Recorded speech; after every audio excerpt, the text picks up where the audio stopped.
Why was Birmingham vital to the 1960 for Civil Rights Act?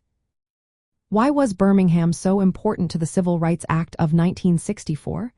To understand this, we need to look at the events that unfolded in Birmingham, Alabama, during the early 1960s. Birmingham was known as the most segregated city in America. Racial segregation was deeply rooted in schools, jobs, and public spaces. African Americans faced discrimination and violence daily. In 1963, civil rights leaders like Martin Luther King Jr. and local activists, including Fred Shuttlesworth, launched the Birmingham Campaign. This campaign featured nonviolent protests such as boycotts, sit-ins, and marches.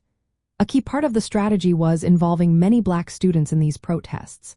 This led to mass arrests and intense confrontations with law enforcement. Police Commissioner Eugenie's Bull Connor responded with extreme force. He unleashed police dogs and high-pressure fire hoses on peaceful demonstrators, including children. These shocking scenes were broadcast across the nation, capturing the attention of the American public. People began to feel sympathy for the movement, and this increased pressure on political leaders to take action.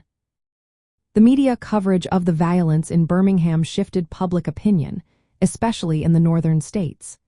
This shift made it politically possible for the federal government to step in. President John F. Kennedy, influenced by the events in Birmingham and other crises in the South, publicly supported civil rights reforms.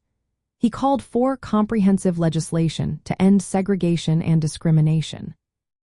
The Birmingham Campaign demonstrated the urgent need for federal civil rights laws. It galvanized support for the Civil Rights Act of 1964. Birmingham also faced tragic events, like the bombing of the 16th Street Baptist Church by white supremacists. This horrific act killed for young black girls and highlighted the dangers that African Americans faced. It emphasized the need for federal protection and legislation. The protests and violence in Birmingham exposed the harsh realities of segregation and racial injustice to the wider American public and lawmakers. This exposure played a significant role in the drafting, passage, and signing of the Civil Rights Act of 1964. This act made racial discrimination illegal in employment, public accommodations, and education across the country.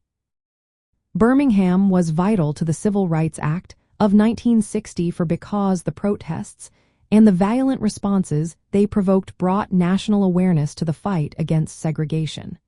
This helped create the conditions necessary for landmark civil rights legislation.